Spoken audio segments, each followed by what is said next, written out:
Namo tassa bhagavato arahato samma sambuddhassa. Namo tassa bhagavato arahato samma sambuddhassa. Namo tassa bhagavato arahato samma sambuddhassa. Good evening, everyone. So today we are going to discuss about the PÆRAMީs, the second lecture of the series which we started last month. PÆRAMީ means the attributes that we need to develop in order to attain the liberation. So last time we talked about what PÆRAMީs are and what sort of a mindset that we should have in order to develop PÆRAMީs. So today I am going to talk about the 3 specific bodhis of enlightenment. So why do we fulfill PÆRAMީ? In order to get liberated. So it can be explained either as we fulfill PÆRAMީ to attain the Maggawithari, so we get liberated in Nibbana, or we fulfill PÆRAMީ directly to attain Nibbana. And attainment of Nibbana is done by attaining Maggawithari. And it can be done in 3 ways, either by becoming a Buddha, by becoming a Pacceka Buddha, or becoming an Arahant. So we call these are the 3 types of bodhi.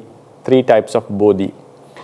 Each bodhi, the fulfillment of PÆRAMީ towards each bodhi is different from each other. They are very much different. So what sort of a mentality or mindset that we should have in order to attain the specific bodhi, that will be our topic today. Right. So there are 3 types of bodhis: Samma Sambuddhahood, Pacceka Buddhahood, and becoming an Arahant. In order to become an Arahant, we should have the desire or intention of getting liberated from samsara as quick as possible, because the mindset to become an Arahant is to get rid of samsara. First we need to think that all 3 liberations, like all 3 types of liberation, becoming a Buddha or a Pacceka Buddha or an Arahant, the main aim is to get liberated, But of a Samma Sambuddha, he also have a desire, while he get liberated, he also have a desire to make others liberate as well. Pacceka Buddha has a desire to liberate by himself without waiting for a Buddha, without waiting for the dispensation of a Buddha, or without getting the help of a Buddha. Arahant has the desire to get rid of samsara. So therefore each bodhi, if you look at the final outcome, the path would be different in terms of the way they attain, or in terms of what they want to do with the attainment. But all 3 are equal in the sense of liberating from samsara. A Samma Sambuddha also wants to get rid of samsara. Pacceka Buddha also wants to get rid of samsara. Arahant also wants to get rid of samsara. The difference is a Samma Sambuddha wishes not only for his liberation, but also the liberation of others. So, and a Pacceka Buddha wants to liberate by himself without waiting for a Samma Sambuddha. Then Arahant would find out that it is not easy to liberate by himself, so he would get the help of a Samma Sambuddha and get liberated as soon as possible. So these are the 3 ways of liberating. So a person who wants to become an Arahant, I'll explain it in detail later on, wants to be an Arahant should have the mindset of liberating himself, getting liberated from samsara and attaining nirvana as soon as possible. So from the beginning, from the outset, he should be thinking or considering about the dangers of samsara and the benefits of attaining nirvana. Right. So now, in order to be a Pacceka Buddha, one needs to have a mindset. Now all of them need to fulfill 10 types of PÆRAMީ. There's no argument in it. But the mindset that we should have related to our bodhi is very important. A person who wants to be a Pacceka Buddha has a desire to liberate by himself. It's very important that I'll explain it later why someone wishes to be a Pacceka Buddha. He doesn't want to wander in samsara waiting for the appearance of a Samma Sambuddha. He develops his inner qualities that he would get whenever his paramis are fulfilled, he would liberate from samsara whenever he is ready. Whenever he is ready. So that is the main purpose of a Pacceka Buddha. So Pacceka Buddha sees the dangers of waiting in samsara till the appearance of a Samma Sambuddha. So he finds out that you have to suffer a lot because we cannot control the appearance of Samma Sambuddhas. It depends on how many people are wishing to become Samma Sambuddha and how much they are striving, how much they are successful. That is a variable that we cannot control, which is out of our control. So if someone wants to be an Arahant, he has to wait in samsara till a Samma Sambuddha appears. So some people see this as a danger and wishes to get liberated by themselves. So they wish of Pacceka Buddhahood. So that is the mindset of a Pacceka Buddha in brief. Yeah. Then in order to be a Samma Sambuddha, he should develop, a person who wishes to be a Samma Sambuddha should develop the compassion towards the living beings, other beings, that he should always think that my effort is to liberate as beings as much as possible.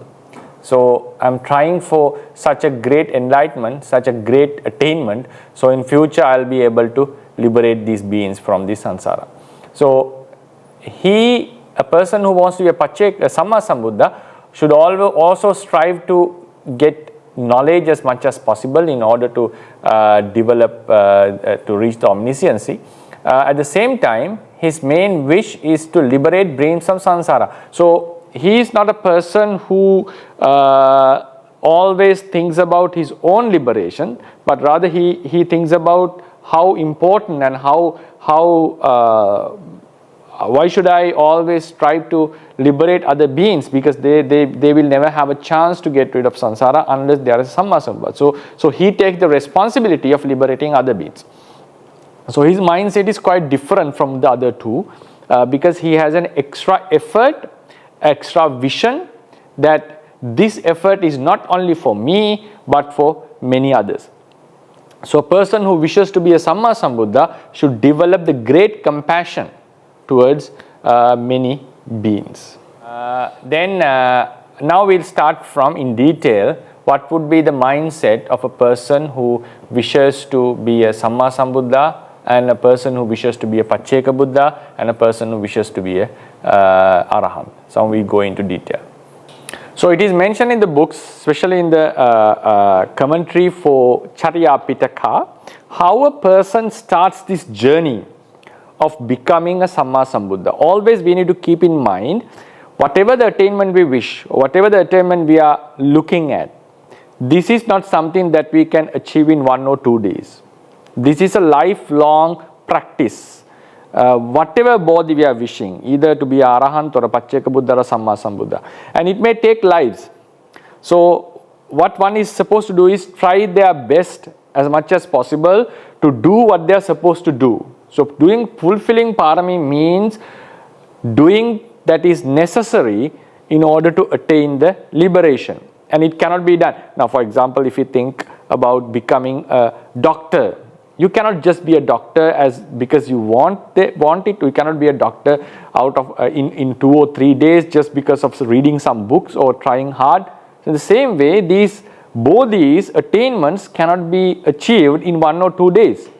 It is a lifelong practice that one has to maintain in order to reach these stages. So the first thing we should have is, anyone who is wishing to be liberated should have the vision that this is a constant practice. We should keep on doing this, doing what we should do till we die. So that should be the mindset of a person who is wishing to get liberated. And then it differs based on the attainment that we are wishing. So first thing is, we need to keep in mind, this is not delaying. Becoming a Buddha is not delaying your liberation. Becoming a Buddha, Samma Sambuddha, is reaching a greater goal. That's how we should think. Becoming a Pacceka Buddha is not delaying your liberation.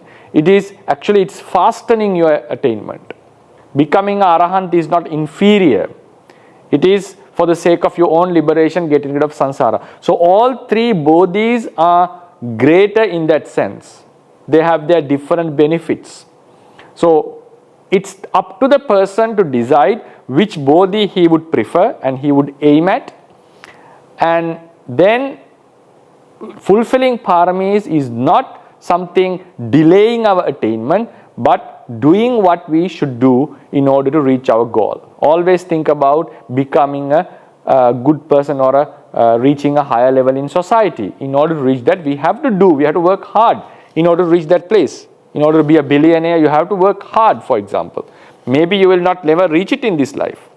But still, what you have to do is, you have to do what you are supposed to do. So likewise, fulfilling paramis means doing that is what is necessary in order to reach the state, and that should be a constant practice. Yeah. So now it is mentioned in the commentary of Charya Pitaka how someone starts this process of becoming a Samma Sambuddha. It is said now in the beginning, the first thought, seed of thought of becoming a Samma Sambuddha arises due to any of the four reasons.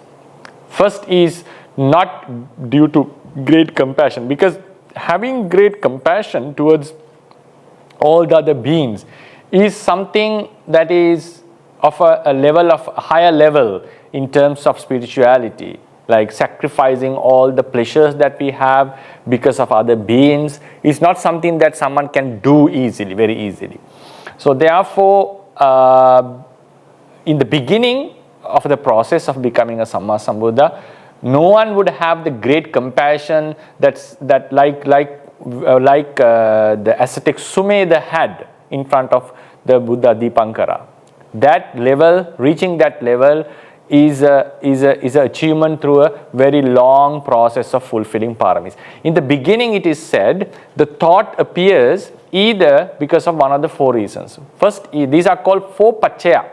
Four paccaya for the abhinihara. Abhinihara means the moment a person becomes destined to be a Samma Sambuddha. Now our Buddha became destined to be a Buddha at the foot of the Buddha Dipankara. We all know the story. The ascetic Sumedha. Ascetic Sumedha got the proclamation that he will be a Buddha one day as Gotama, called Gotama. So in order to reach that, so that is the moment he becomes destined, sure to attain Samma Sambuddhahood one day. So in order to reach that state, he has to practice for a long period. So how this practice starts? So there can be one of the four reasons. First is he sees the Buddha's glory, especially while he is performing psychic powers. Then another reason can be he hears the glory of the Buddha. Buddha is such and such a person. Then he gets the desire, oh, I should also be someone like that. Seeing the Buddha performing psychic powers, obviously people feel, oh, isn't it good that I would be such a person? Obviously it arises in us when we see a person very famous in the society. We also want to be such a person. Like in the same way, seeing a Buddha, that thought arises. Listening the story of the Buddha. The third is, I shall explain it later in the next phase. Next is listening to a Dhamma talk given by the Buddha about the qualities of the Buddha. Sometimes Buddha praises the quality of Tathagata. Tathagata has these qualities and so forth. So listening to a talk given by the Buddha himself about Buddha, sometimes the desire arises. And the fourth is respecting the Dhamma. Respecting the Dhamma means a person with a great desire, great good qualities within himself, learning what is the path towards Buddhahood. This is what a Bodhisattva has to, these are the steps that the Bodhisattva has to follow in order to reach Buddhahood. Give dana, practice sila, give up the sensual pleasures. So listening to them, reading them, he feels, oh, it's good for me to practice and protect such good qualities. So with the desire to be a good person, with the desire to do good practice, he starts to practice as a bodhisattva. So these are the 4 reasons which I will explain in the next phase. Seeing the Buddha performing certain miracles, one gets the desire to be a Buddha one day. Listening to the story of a Buddha and listening to the discourses given by a Buddha about the Buddha. And 4th is learning the path towards the Buddhahood and having a desire to reach that final goal, completing this path. Right. So the first is now all these 4, if you analyze these 4 paccaya, a person who starts the journey to be a Samma Sambuddha, these 4 are not triggered by compassion. These are self-motivated for self-success. Now someone sees a Buddha performing the twin miracles. Always one would see, like, think about someone performing a sportsman. Someone becomes the greatest sportsman ever. So when we see his success, we feel happy about him. Oh, we feel very pleasant and we feel happy that he has achieved such a thing. Normally that's what happened to most of the people. Sometimes some may get upset because of some other defilements, but most of the people would be happy about someone performing successfully in such a level. Then we would feel, okay, is it nice to be such a person, to be admired by the entire world, to be the best person in such a department? Yes, such thoughts arise in most of us. So seeing the Buddha performing twin miracles unmatched by any other ascetic, surely a person would feel an energetic, ambitious person. Oh, isn't it nice that I would be such a person? It is mentioned in our literature that when the Buddha, after preaching Dhamma in the Devaloka, Abhidhamma, when he descended to the human world, human realm, he performed some miracles, and none of the people, Putujanas who were around, who saw this, had a thought. None of them didn't have a thought. That means every Putujana had a thought that, may I be a Buddha one day, in order to do such a thing, such a great thing. It is said that not most of the people who wish for such a attainment would not reach there, would end up in a lower stage. That is for sure. But that is the initial thought that comes. So think about this. This is not based on karuna. This is based on a motivation to bring ourselves into a higher position, to achieve such a task. Then sometimes when we listen, when we read the great story of the Buddha, we may not be able to see him live, but listening to the story, listening to a Dhamma talk or reading the books, we may feel, oh, isn't it nice that I would be such a person one day? Such thought arises. So that is also a self-motivated and also a motivation regarding his own success. Now the third is listening to the Buddha preaching his own qualities. This is another very special occasion. Now we read the story of the Buddha through the books or listen from someone, and sometimes we see what he's doing. Now in this third occasion, someone listens Buddha preaching his own qualities, and without any arrogance. Sometimes people do speak about their qualities with arrogance, with mana. Then we don't feel it much. We feel like, oh, he's boasting about himself. But if someone without arrogance, with clear understanding, without any mana or trying to glorify himself, but just telling the good qualities that he has, it shows the confidence of the person. It shows the success of the person, that he has reached the level and he is capable of explaining it. So it's really attractive. Someone would feel, oh, I should be such a person that one day I'll be able to talk about my success to the world in such a way.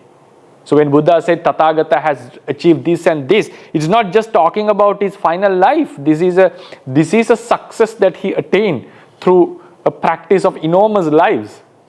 So listening to this story, people may get the feeling, oh, I want to be such a person one day. Now think about this. This is also for self-success. It's not about, there's nothing related with karuna in this sense, in this occasion. Then the fourth factor is, some people have they possess certain qualities in themselves that they want to do good things. They want to achieve some task. They want to fulfill something in the life, meaningful something in the life. We know such people. And it's not that they are going to do they are not going to harm the world. Some people have such a desire to do something, so instead, in the end, they end up making a world war or a conflict among others. But some people have a desire to do something useful to the world, do meaningful something in the life. So when reading the Buddha's story, Bodhisattva's story, what he has done in order to reach that level, one person may get a feeling, oh, I want to walk on this path. I want to be this successful man who has completed this task and finally want to achieve this. So in this regard, in this fourth approach, in the first three, they were thinking about the final outcome. Their aim is to be a person who perform such psychic powers and become the greatest man on the earth, in the universe, or listening to the story to be such a guy, and listening to Buddha preaching his own qualities to be such a confident person who can preach about his success. Now, all these three, if you think sharply, you will feel that the aim is to achieve such a goal. In the fourth case, he wants to complete the task. So he's enjoying the process, he's enjoying the practice, he's enjoying what a bodhisattva is doing in order to reach that level. Maybe to give his limbs to others, to give his eyes to others, to sacrifice his family, like offering the beloved ones to ones who are in need of that. So giving up a kingdom in order to become an ascetic. So these kind of sacrifices, these kind of tolerances, he just wants to practice it in order to be a successful man in the end. So in the fourth approach, he respects the Dhamma. Dhamma means the practice. So now these are the four Paccaya in order to become a destined bodhisattva. Destined bodhisattva is one of whose attainment has been proclaimed by a Buddha, like Sumedha. In order to reach that level, these are the four Paccaya, the initial four conditions. I'll repeat again.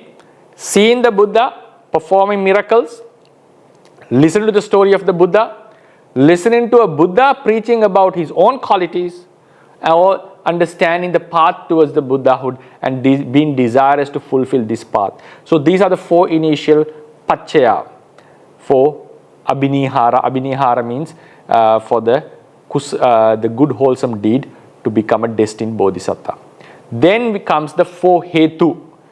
The great compassions come in the four hetu, which I will explain now in the next session. So initially, it is nothing related with karuna. It is related to his own success. Yeah. So then comes the four hetu for the Samma Sambuddhahood. So there are four hetu. We saw Upanissaya Sampada. First is Upanissaya Sampada. Second is Hitacharya, practicing benefits for the benefit of others. Third is not getting afraid or giving up the practice due to the suffering that one encounters in samsara and fulfilling the PΑRAMީ.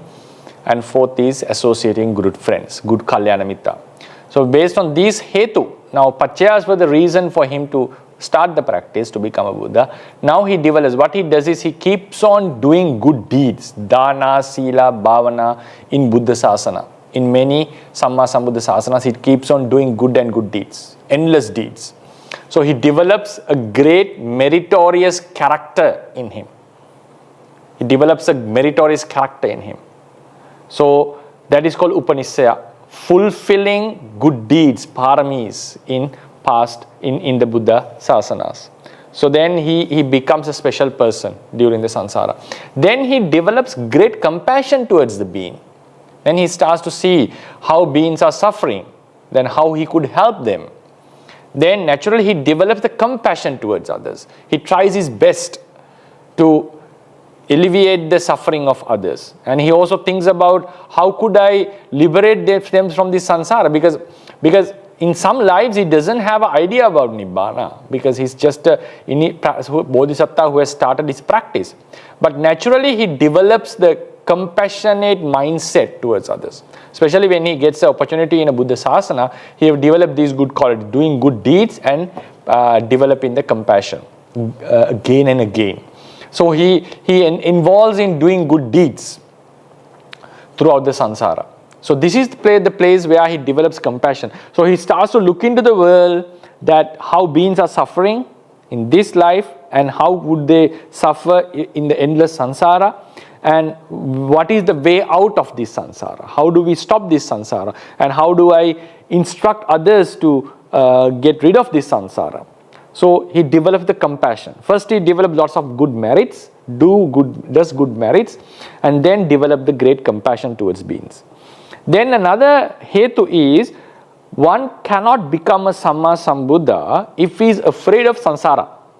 Samsara is a dreadful place. If you listen to the suffering, the 31 realms, and even if you listen to the suffering of humans in the past, what were the punishments given by kings in the past, for instance. We feel, oh, am I going to face such a punishment in samsara if I'm going to remain in this? Like, think about being buried alive, think about being made to stand on a wall till death. So these are and being burnt alive or boiled alive. These are the sufferings that we all would encounter in samsara if we remain here. Now, a person who wants to be a Buddha has to work so much time in samsara, in countless lives. So surely he is going to face these kind of sufferings. There's no doubt about that. There's no argument in it. Now, when someone understands the suffering of samsara, automatically a normal person would feel, oh, I cannot do this. I'll just rather get out of this samsara. I cannot endure such suffering because of other beings. So that would be the natural way of thinking of us, most of us. But a bodhisattva he would not be able to reach the final task if he is afraid of samsara. If he is afraid of what a bodhisattva has to do in order to reach the Buddhahood. If you read the sacrifices he made as a bodhisattva, how can I do such a thing? So that is the initial thought that comes in ordinary beings. So he has to develop the mindset. It is not that the bodhisattva was always ready to face them. No, he should always, there were occasions that he was stepping back. There were many occasions that he had second thoughts because he is not destined yet.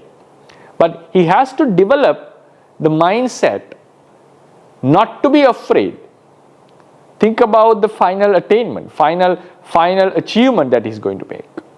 And the impermanence of this suffering, these are temporal sufferings in terms of compared to the Nibbana that he's going to get and the Nibbana that he's going to offer the other beings. So when he has to change his mindset, third hetu is he should not be afraid of samsara. He should not be afraid of the practice of a bodhisattva. He should not get detached. Detached means like fully detached from the samsara and get out of samsara. So this is the third cause. I just want to add something from another tradition in the Tibetan tradition, because they wish to be a Buddha one day. Everyone wish to be a Buddha in their traditions. So I have heard in a Dhamma talk, that a Tibetan Dhamma talk, actually I listened it from Dalai Lama, the Holiness, when I was traveling in India. It said that Pacceka Bodhisattvas and Savaka Bodhisattvas, it's a impediment, it's an obstacle for a Maha Bodhisattva to listen to associate Pacceka Bodhisattva and Savaka Bodhisattva very closely, because their mind could change. When you are always seeing the dangers of samsara and so forth, if they were encouraging the person to get rid of samsara, mindset of a Samma Sambuddha Bodhisattva would change. So that made sense actually. That makes sense what the other tradition is saying. So anyway, he cannot be afraid of samsara. That is a very important factor. Then the fourth is associating good friends, wise friends, virtuous friends, kalyana mitta.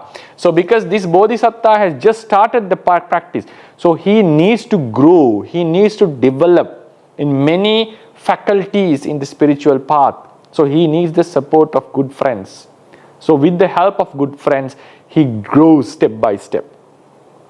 So likewise, he is now based on doing good merits, enormous merits, developing the great compassion towards the living beings, and not becoming afraid of the samsara, and finally associating very good friends. He develops gradually, and now he is going towards the Mahabhinihara.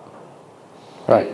Yeah. So now, because of these, Pachya and Hetu, he develops 4 other Bala. There are a few things extra things that we need to discuss if we go in detail, but I'll skip them. There are 4 Balas, that powers that he developed within himself. Because in himself, he likes to do good things. He respects the Dhamma. He respects what should be done, like practicing Sila, Samadhi and Panya. And he keeps on doing good deeds. That is called Ajjatika Bala. That is a power in him to be a good person and to be the Buddha one day. So his mind now starts to incline towards the Buddhahood. So he is practicing good deeds as much as possible in order to be a Buddha, because he wants himself to upgrade to this level. That is the Ajjatika Bala. Bahira Bala, he sees the benefits of being a Buddha, how much great benefits that he can give to the other world, to the other beings. So in order to liberate the others, for the sake of others, he doesn't give up this. So he remains in this Buddhahood, and he starts to like this Buddha state because of others, in order to liberate others. First, Ajjatika Bala is because he likes to be such a person. Second, Bahira Bala, he wants to be a Buddha in order to liberate others.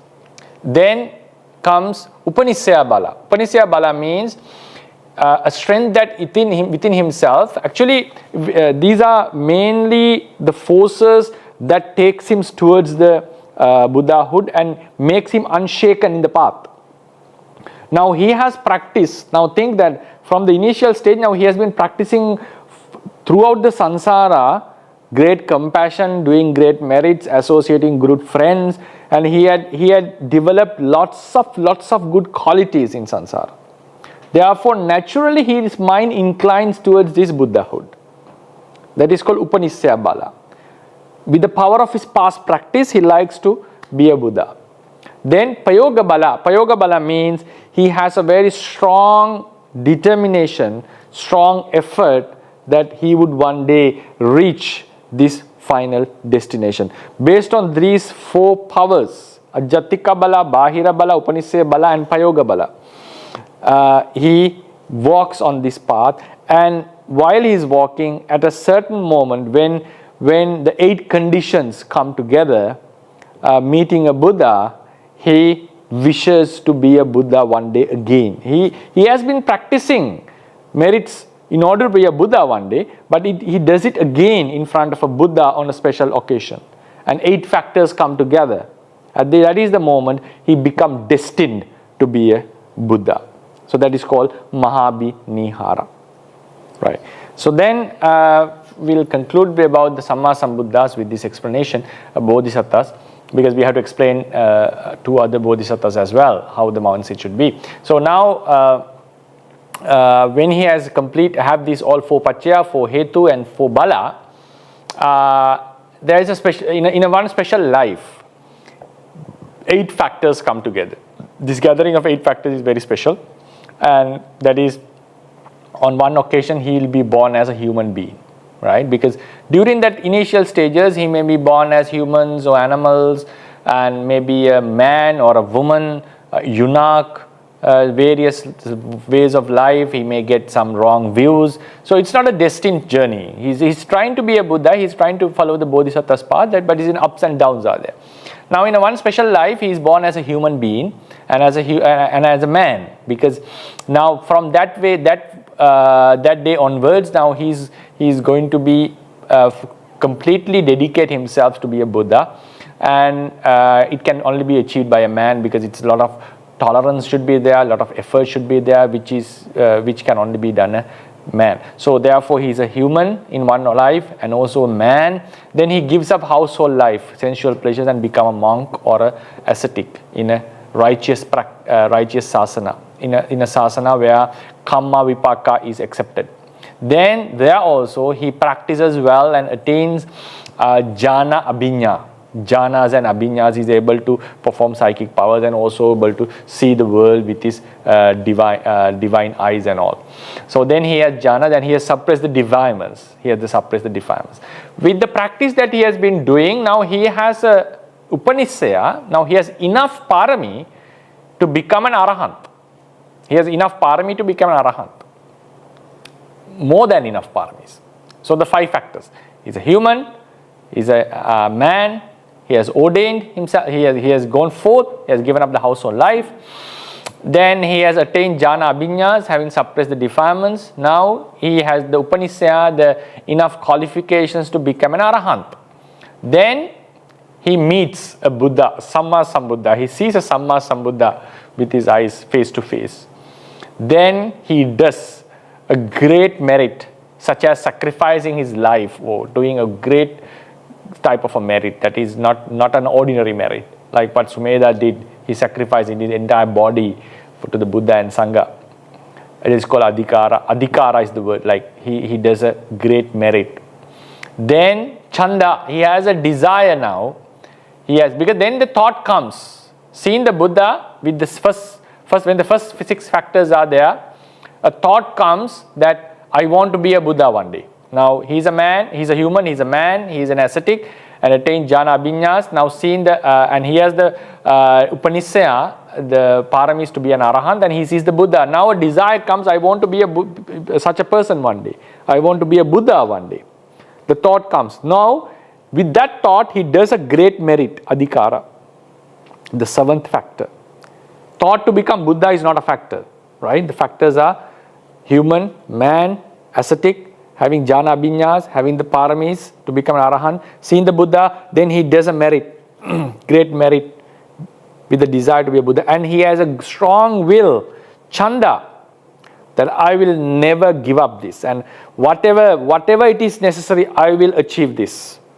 Even I am supposed to swim from one end of the world to the other, I will do it if it is what is required to be a Buddha. If I am supposed to die in the hell, burn in the hell for eons, and only coming out of the hell I will be a Buddha, if I am ready for that. That kind of a great will, chanda, arises in him.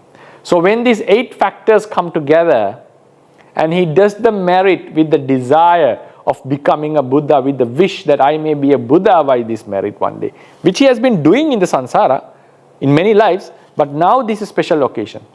At that time, the chitta arises. He does the kusala, sacrifice, with a merit, with a desire to be a Buddha one day. That chitta, that karma is called, that chitta is called abhinihara chitta.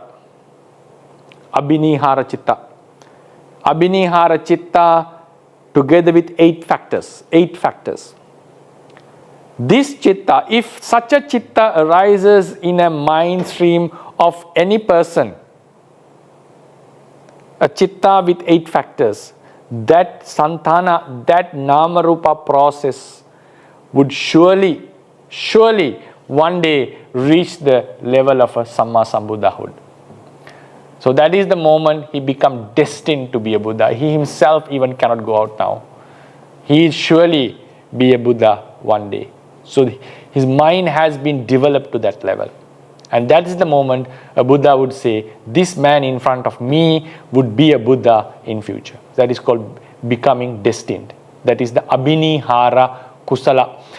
So till that, look at the journey till that. After that, it's fulfilling 10 paramis in a very maximum level, in a level that is unthinkable by ordinary beings like us. So now think the mindset. The initial thought came with a desire to upgrade, like become a great person. It's a self-desire. But later on, he developed it into the compassion. So the mindset of a bodhisattva is to attain nirvana, not alone, but also by liberating others. So if someone wishes to be this person, that is the desire of different beings. We cannot ask everyone to be an arahant. So that is a personal desire. So if someone desires to be a Samma Sambuddha one day, so the mindset one should have is, should like the attainment to get rid of Nibbana, so to attain Nibbana by getting rid of Sansara, to attain Nibbana by getting rid of Sansara, with the intention of liberating many beings as much as possible. So that should be the mindset, and that has to be developed gradually. It doesn't appear naturally. Maybe some who are listening or who will be listening this talk have a desire to be a Buddha one day. So that is now he should develop these compassionate thoughts. He should do merits as much as possible. So slowly he or she will be able to develop the mindset to such a level. And one day he'll be destined to be a Buddha if he or she is successful. Right? So now we move on to the mindset of a Pacceka Buddha Bodhisattva. So one can, it's another topic that needs to be discussed in detail, but I will try to handle it as much as possible. Now, we know that Pacceka Buddhas attain by themselves, but they do not preach the path. They do not preach the vipassana. They are not capable of making other beings to liberate. And we know their practice, their time of practice is much longer than any arahant, even longer than that of a great chief disciple, Sariputta Moggallana. And practicing for such a long period, now Samma Sambuddha's practice we can appreciate or accept because he takes such a long period. It's not only for him but also for others. But a Pacceka Buddha is liberating only himself, while he could have done it in a shorter period as an arahant. Why is making such a great effort of spending long time in samsara fulfilling paramis in just to liberate himself, while he could have done it being an arahant? This is the obvious question, and that's why some people even don't think about Pacceka Buddhahood. Right? Ones who have compassion would think about being a Samma Sambuddha. Ones who think that the samsara is suffering would think about becoming arahant. But actually, Pacceka Buddhas, why someone wants to be a Pacceka Buddha is to get rid of samsara as quick as possible. That is the reason. Why is that? Think about Savakas, arahants. Arahants do fulfill their paramis. So there are many who could fulfill the paramis, but still they have to wait in samsara till the appearance of a Samma Sambuddha. Till the appearance of a Samma Sambuddha. They are suitable for enlightenment. Now think about the Mahadana Setti. He had the capacity to be an arahant and he missed the opportunity, and now he is born in the hells. He comes up. Now he has to wait to meet another Buddha. It's not that he wait till another Buddha, he has to meet another Buddha. And also we know in samsara there are many eons that passes by without any Samma Sambuddha. According to the literature, after Buddha Dipankara, a Samma Sambuddha appeared after one asankheya of eons, Mahakappa, and that was Kondanya, Buddha Kondanya, and he was alone. He didn't have any other Buddhas in his eon, any others. And after his passing away, another asankheya of kappas were empty of Buddhas. Then appeared Mangala Buddha. So Dipankara and Mangala, in between these two, there were two asankheyas and just one Buddha. And this is a phenomenon that can happen in samsara. Because we cannot determine the number of Buddhas, it is determined based on how much successful the bodhisattvas are. It's not about the number of bodhisattvas, how successful they are. So unfortunately, there can be occasions where bodhisattvas are not very successful. And there can be eons, thousands of millions of billions of eons without any Buddha. So a Savaka wishing to attain, there is a possibility that he may fulfill his parami, but he has to still linger in samsara. And imagine now, someone starts the practice in the Deepankara's Buddha's sasana, or maybe Deep Tanhankara, Medankara, or whatever, and he couldn't attain in Deepankara Buddha's time, but he was almost mature, his parami was almost mature, and he has completed it in another few eons. Now he has to wait in samsara till the Konnanya Buddha appears. Imagine, being in samsara, anything could happen by us. So he commits matricide or patricide or do a very heinous bad deed. And he is born in the hells while the Konnanya Buddha was there. When he comes out, the Buddha has passed away, sasana is gone. Imagine, this is a scenario that is possible. Now he has to wait another asankhya of kappas till the Mangala Buddha appears. So some beings see this danger in samsara. This is a danger of savakas. Unless the savaka is destined to be someone in a specific Buddha sasana like Konnanya, Moggallana and all these, there is a very high possibility that he may lose this opportunity. So seeing this danger in samsara, some great people think, no. Waiting till a Buddha to appear for the liberation is a weakness. It means the being is unable to understand the Four Noble Truths by himself. That is a weakness of his wisdom. I don't want to be such a weak person.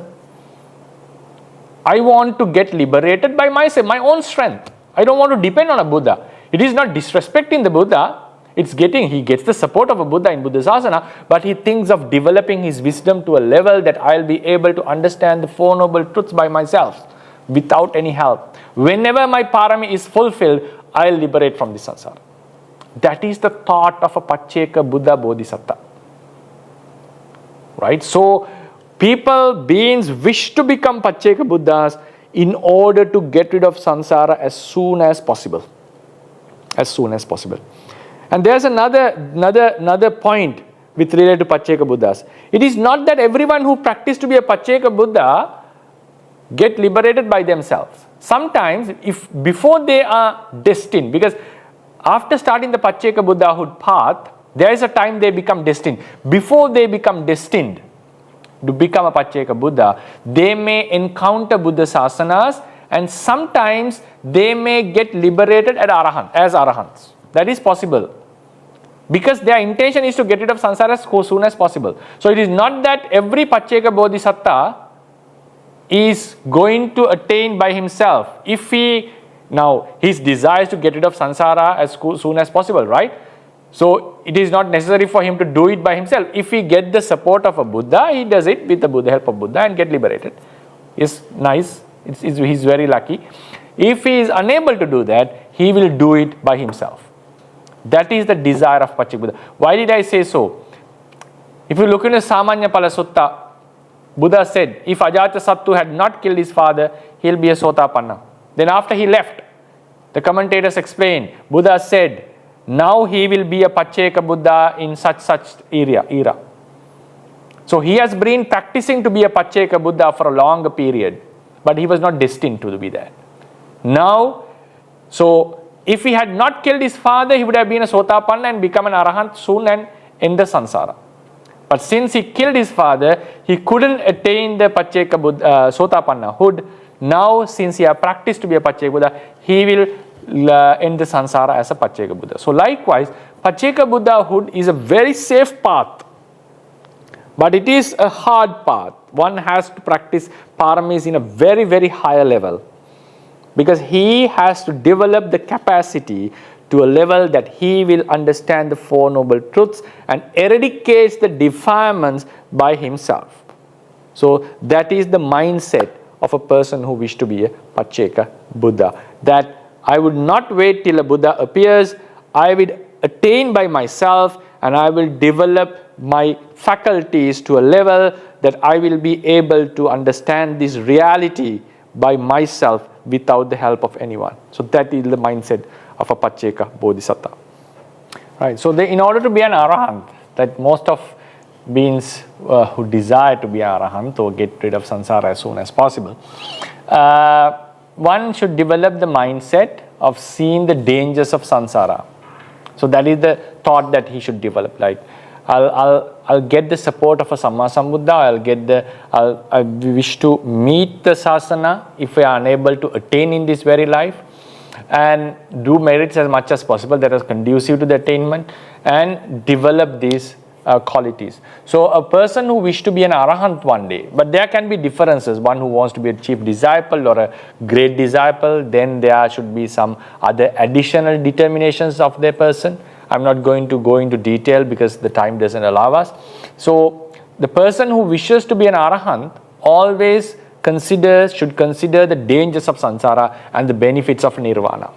So there is no necessity of considering that I'll be able to do it by myself. And in order to be safe, he should always wish to meet the Buddha Sasana, not to miss the Buddha Sasanas. Right? So that is a very vital point. So therefore, a person who wishes to be an arahant tries to have a mindset, should develop a mindset of seeing the dangers of samsara and seeing the benefits of nirvana.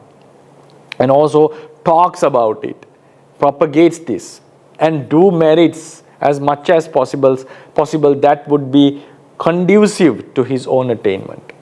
So he should listen to Dhamma, and also in that very life, whenever he has the opportunity, especially in this life, they should try as much as possible. Whenever opportunity, go for meditation, retreats, listen to Dhamma, practice as much as possible, and try to keep a balance in life, and that should be the mindset of a person who wishes to be an arahant. So there's nothing much to do like a Samma Sambuddha or a Pacceka Buddha's practice in order to be an arahant, but always incline the mind towards the attainment, at least to be a Sotapanna in this very life or in a sooner life. So that is the vital aspect of a Savakahood. Now next question is from the brother John Mali. Okay, the question is in the purpose.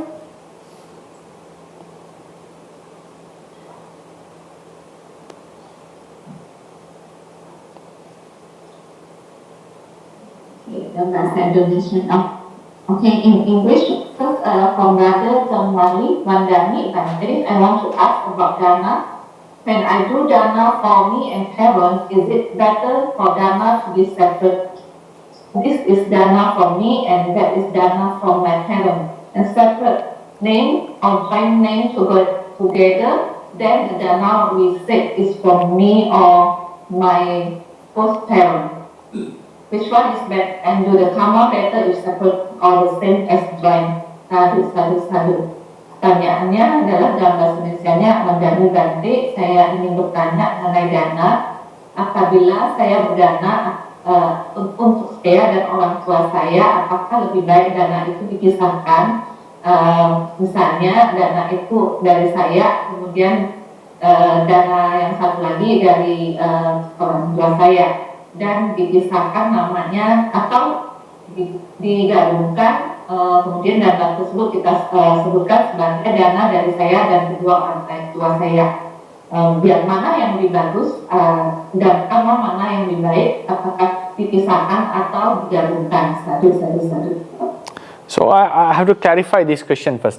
Now in the first sentence, when I do dana for me and parents, is it better for dana to be separate? So this dana is from me and that is dana from my parents. So I'm confused. Like, is it that the person is giving dana for the sake of my own benefit and to the for the welfare of parents, or to give merits to the dead past parents, or is it a dana that is given by my wealth and from the parents' wealth? So because I'm not clear about the question.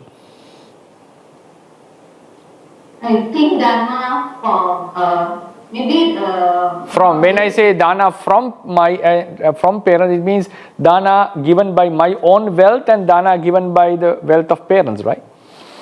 Yeah, because sometimes it transfer. I think if I'm not. I think the chat box. According in the meeting chat, the dana is from John Marley's wealth and give some in representing his parents.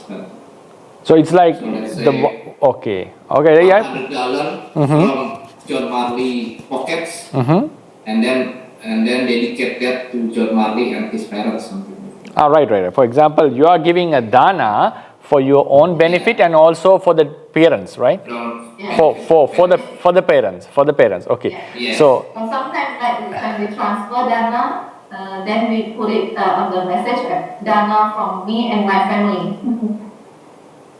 that is like you are from means you are spending money, right? Yes. Right. So dana from me and it is dedicated to myself and the parents, right? Yes. So yeah, okay, right. So in these both cases are possible. Even you dedicate a dana to the parents, still if it is given by you, you get the merit actually, right? So it's not that your dana is going to give merits to parents. Only thing, if they are deceased or passed away, we can share merits with them. If they are not in a position to get merit, for example, if they are born as humans, they are not going to get that merit. That's obvious. So, but still, another relative would still rejoice in this merit. So therefore, whether we separate or not, the benefits for the donor will be there. Whether you give it for the parents or whether you give it for yourself or whether you give it combined or separately, if it is from your wealth, there's nothing to worry. Your benefits will be there. The parents' benefits only if they rejoice in it. If they are alive, for example, if they are alive, that can have some effect to them, but in order to get merits, they have to rejoice and say sadhu sadhu, right? So therefore, there's one such a thing, like if now I'm giving a dana for my own liberation and also for my parents, but in some occasions, like if they are really expecting merits as spirits, becoming spirits, if they are expecting merits, if you can fully dedicate it for the parents, that would make them more happy, because then they will feel, oh, this entire dana is dedicated for us, so they get more and more happiness in that. So if you are giving a dana to parents, it's okay even if you give it combined, that's no problem issue in that. But if you can separate this dana, I'm giving this dana for the sake of my parents, still you get the merits. No one can deny or prevent that. Then the parents, if the parents are waiting as spirits to observe merits, rejoiced merits, they will be very happy on that. So that would be my answer. Okay, sadhu. Next question is from Sister Juliana. Pandami Bante, I want to ask about the word PΑRAMީ. Is it included in Sutta Pitaka?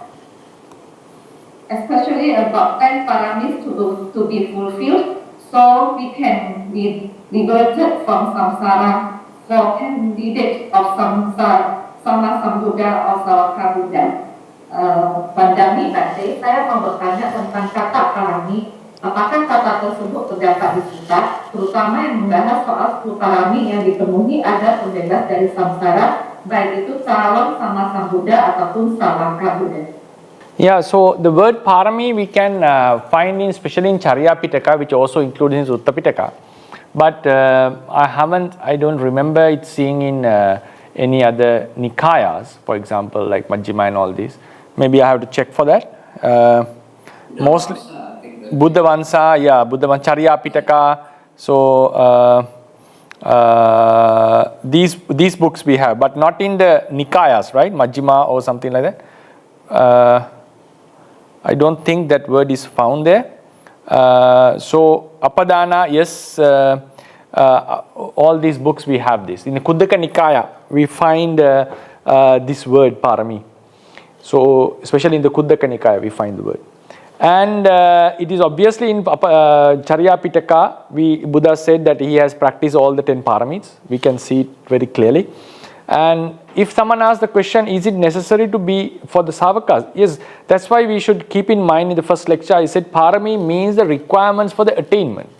So if someone is practicing listening to Dhamma and meditating, that is also fulfilling PARAMީ.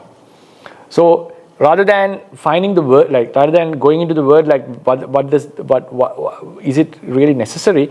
What we are doing is incorporate the word PΑRAMީ into our practice. So our practice means PARAMީ. It is not that something that we do delaying the attainment, or something that we do so because of this PARAMީ, this attainment comes up. No. The process of attainment itself is fulfilling PARAMީ. Even the Sankarupekka Jnana is a fulfillment of PARAMީ, Panya PARAMީ. Getting jhana is a PARAMީ, fulfillment PARAMީ. So that's what Bodhisattva did in samsara. And in the final life also, if you are, while we are practicing, when we get into the jhana for the vipassana, that is a fulfillment of PARAMީ. So PARAMީ is the practice that we need to get rid of samsara. The word is PARAMީ. Para means nibbana, or para means the Maggajnana. Me means that the practice that takes us to nibbana, or the practice that takes us to Maggajnana. So therefore, the word is found in Khuddaka Nikaya, but in the sutras, but we should think about it, is like whoever wants to liberate has to fulfill PARAMީ. It means he has to practice. Okay, next question, Bante, from Sister Supriyati. Vandami Bante Sukhi Hotu, good evening. Please Bante advise, who is the first Buddha's name according to Pali text?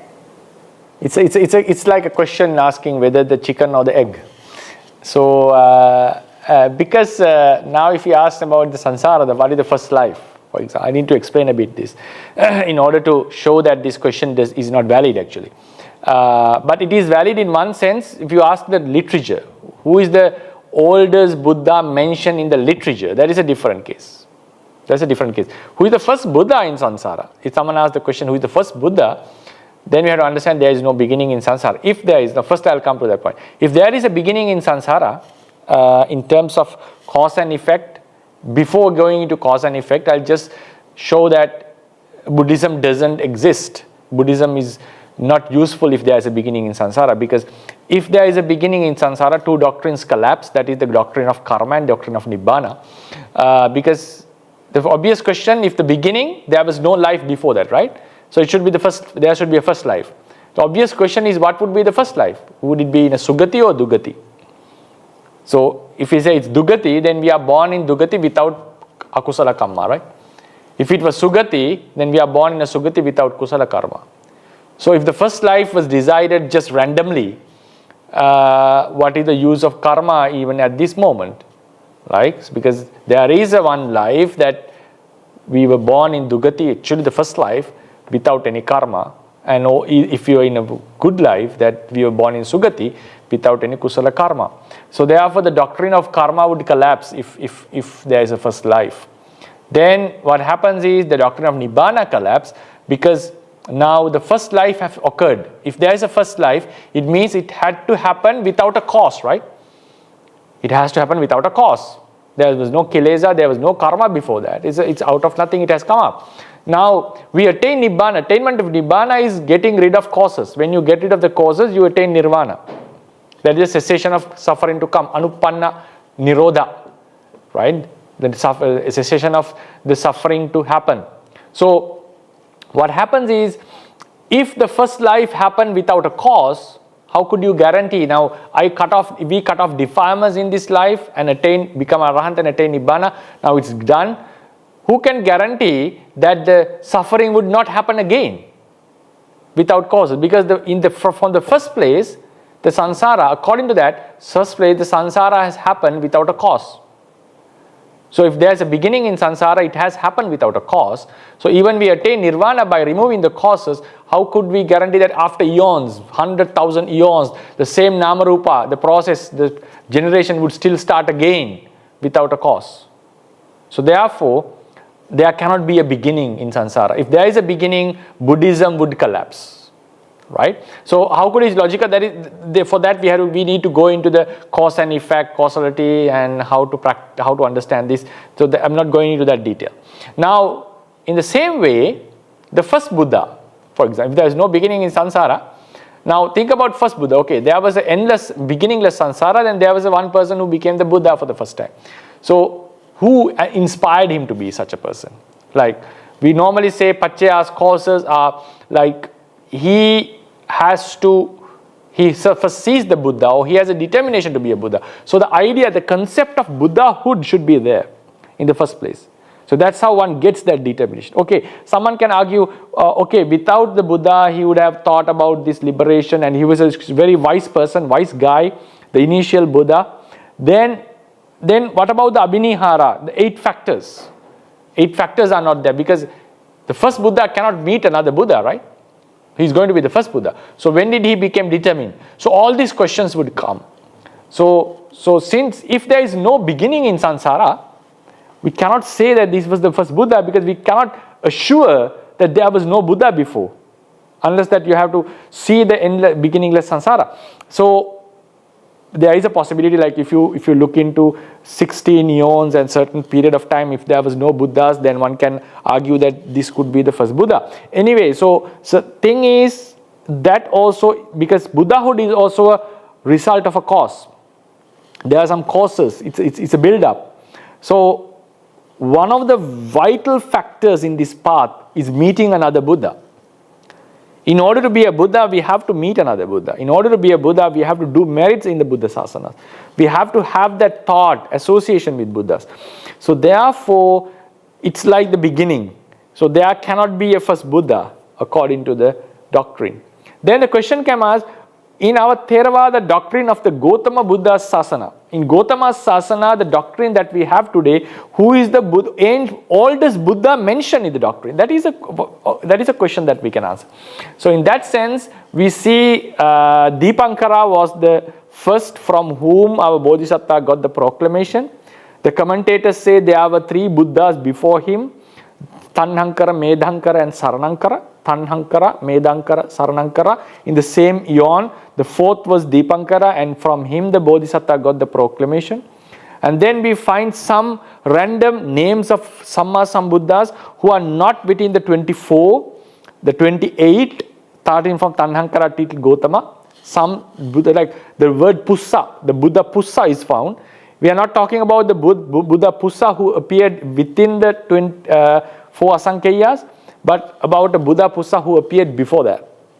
There was a Buddha called Pussa. And then if you go into the Apadana of Yasodhara's life story, he mentioned that he and the Bodhisattva both met 2 ancient Buddhas called Purana Brahma Deva, Buddha Brahma Deva, and Buddha Gautama, another Gautama Buddha. So these were the most ancient names that we find. And Yasodhara said that both of them, and she had practiced in various sasanas, and that's how she became the wife of a Bodhisattva in this final life.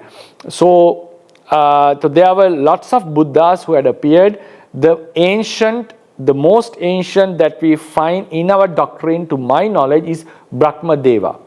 But there is a book called Saddhamma Ratanakara in Sri Lanka, which was written in a later period. They talk about another Buddha before that who was called another Dipankara, another ancient Dipankara, not the Dipankara from whom our Bodhisattva got the proclamation. So these are the ancient Buddhas that we find within the commentary, text commentary and sub-commentaries. We find the ancient is Brahma Deva. And there is another book which was written at a later stage. We don't know what were the sources for this book. So it contains about another Dipankara who was before the Brahma Deva as well. So this is in literature wise, this is the answer. It was a long answer. Literature wise, this is the answer. But technically, in terms of the Dhamma, there cannot be the first Buddha. So Sister Cecilia would like to ask question. Silakan. My question is, if let's say we do a sharing merits, how far can our sharing merits reach, especially the Peta realm?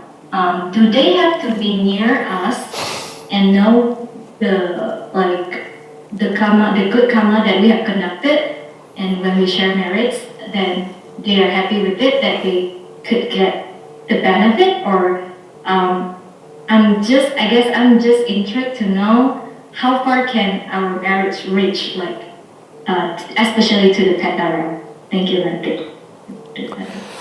It means, for example, if Peta is in USA, you are giving merits in Indonesia, will it go there? Something like that, right? First of all, we should know that sharing merit is not like sharing money from one bank account to another bank account. When you share merits from one bank account to another, you lose money and the increase is there. No, it's not like that. So sharing merit is like, if I share merit with any of the dead relatives, for example, if you think by my grandfather, who I loved very much, and so when I share my merits with him, so if he's in a place where he can get them, now you specifically ask the question, if he's a life where he needs merit, right? According to the teachings, it's a Peta life, or it's one of the any life that is in need of merits. So now what happens is, according to the Theravada teachings, right? According to the Theravada teachings, he is getting merits for his rejoicing, not because of my merit. So if he doesn't rejoice, he doesn't get any merits. If he's unable to rejoice, he doesn't get any merits. So that's why being a human, being a Peta, being a Deva, being an animal, there's no opportunity that they rejoice on our merit, because humans doesn't know that their past relatives are doing merit. If I was a human in past life, maybe still some meritorious actions are going on. Maybe I may also participate in that action, but I don't know it's done for me, right? So that's why Buddha said, if he's born as a human, that he's not going to get that merit. Animal, nothing to say. Devas, because Devas, it's not that they are always looking at us. They have their own duties, they have their own pleasures. They seldom look at the human realm, because it's if you read the pleasures in the Deva realm, they are fully indulged in the Deva pleasures.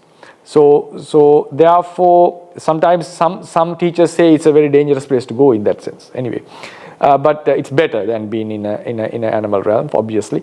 And so Devas do not observe us normally, and if they observe in 1-2 days, it's already 500 years have passed away. So therefore, these Petas are the ones who are waiting for that. Now imagine if a Deva comes and rejoices our merit, yes, they can get the merit. In case, for example, think some relative dies and born as a tree Deva near the house, he is observing the merits that are done by the relatives, he may sadhu rejoice and he may get the merits. Petas are the ones that Buddha said that would get the merits. So how do we bring this into a logical context? Now, there is a place that I cannot answer in how the process is going on. It says that when you look into the doctrine, when you study the doctrine, you understand that they are always observing us. They are always waiting for some of the relatives to give a dana. So whenever we are going to give a dana, they get the message. I don't know how they get the message. So somehow they get it and they come to that position and they rejoice on it. That's the thing. Now, if a relative dies, someone beloved relative dies, and he or she is born in a very bad like a destination, not all Petas can get merit. Some are just suffering, that we cannot help them. Some Petas we can help. So they are always in watch. What our relatives are doing, are they doing merits for us? So if someone does, they rejoice on it. Then how far it can reach, how far it can go, that's another question. So and how do they get the message? That's the next problem, because Petas are not always watching us. They may have their own work, because according to literature, Petas do have marriages. Maybe you have not heard about that. They have villages. They do marry with asuras actually. They are, asura means asura kaya, not the Deva asuras, the hell asura, the ones who are in the awful realms. They have marriages. They have ceremonies. Petas have ceremonies. Maybe I don't know whether they have bestmen and all, but what kind of a ceremony is that? But somehow they do have relationships. They do have families. They do have sex. They have children. They bear children. Some Petas. There are some Peta villages. According to that's mentioned in Theravada teachings. So it is not that all the Petas are always observing and wishing for merits and all this. So there is a possibility that one Peta is doing some other activity while some merits are done for them. So in such a scenario, does he get a message or in some other way? I'm unable to answer this question. I don't know how it happens. But it is said that mostly Petas are on the watch. I can give you some story in the Peta Battupali. Sailors were traveling in the sea and they met a female Peta and she was full of suffering. And the sailor had compassion towards her and she said, I'm going to die in 7 days and be born in the Avicii hell. So he asked, is there any way I can help? Yes, you go to the Jetavana or some other monastery. I forgot where the Buddha was that time. So you offer something to the Buddha and please share the merit with me. I'll rejoice that. So she was in the sea. She was in the sea. So it showed that she could see it and she was observing it. Sometimes they have that divine capacity to see far away. And then maybe she got the message. I don't know how it happened. Somehow she enjoyed it. She rejoiced on it. And she was safe. She didn't go into the hell. So she was born in the divine realms, if my memory was correct. So therefore, likewise, they are always in watch. And they rejoice on the merits that we do. And they get the merits for their kusala chitta. It's not because of our kusala chitta. When they rejoice, they get the merit. And if they are in some other work, do they get the message somehow? I'm not sure about that.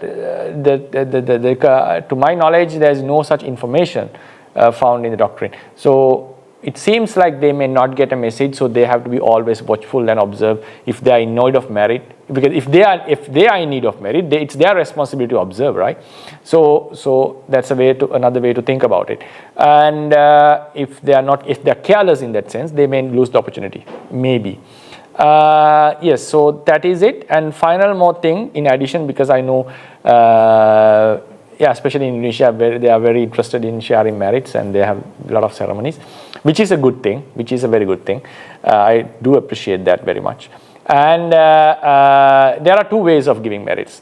Like we give merits, like after this Dhamma talk, I'll be giving merits. We will be sharing merits for all the relatives. Idam vo nyati nang hotu. That is called anuddissa dana. Anuddissa means not specifically mentioning anyone else. Uddissa means someone does a dana for that particular parent or particular relative, mentioning his or her name, dedicated for his or her name. So it is mentioned in the doctrine, in books, in some commentaries, that if you, because it can be proven with the thero, Peta Battupali, if you do a merit specifically aiming at a group of Petas or a specific person, the results, if they rejoice on it, results can be instant. Results can be instant. So we offer chivara to Sangha and share the merits with the dead relative. If he or she happens to rejoice it, there is a very high possibility that she or she may get the divine clothes on that moment, exactly on that moment. But if we give it in a general way, anyone who is there would enjoy this merit, but there is not going to be instant results, right? They are accumulating some merits for their samsara. So these are the two ways of sharing merits. So how far it doesn't matter as long as they can observe.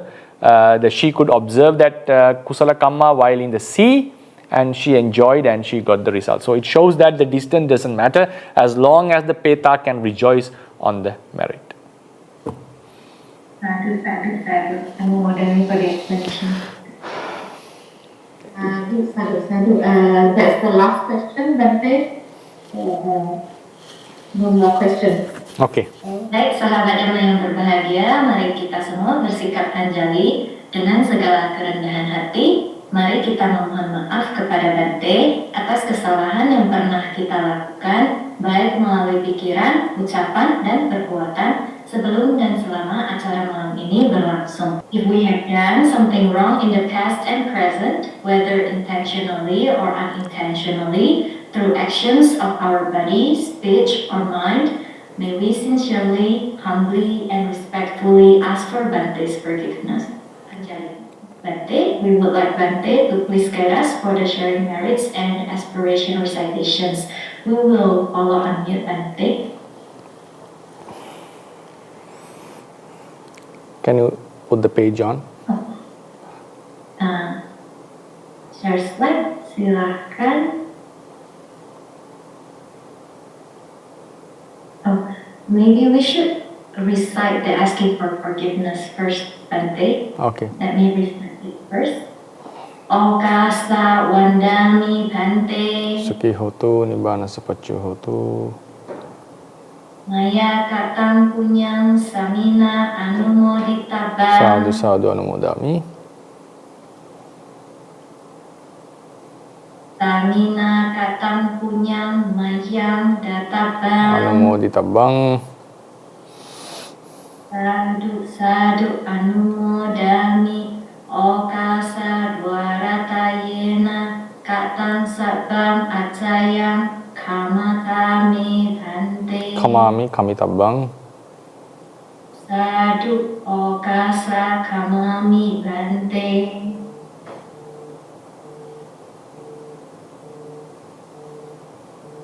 Okay, we'll share that.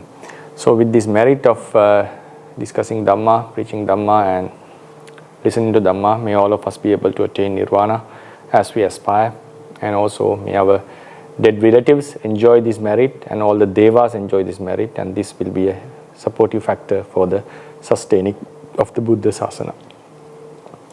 Idamme punyang asavakkaya vahang hotu. Idamme punyang nibbanassa paccayo hotu. Ettavata ca amhehi sambhatang punya sampadang. Sabbe deva anumodantu, sabbe bhuta anumodantu, sabbe satta anumodantu, sabba sampatti siddhya. Idang vo nyati nang hotu sukita hontu nyatayo. Idang vo nyati nang hotu sukita hontu nyatayo. Idang vo nyati nang hotu sukita hontu nyatayo. Mama punya bhagang sabba sattanang bhajemi. Te sabbe me samang punya bhagang labantu. Sadhu sadhu sadhu. Buddha sasanang chirantittatu. Buddha sasanang chirantittatu. Buddha sasanang chirantittatu. Sadhu sadhu sadhu.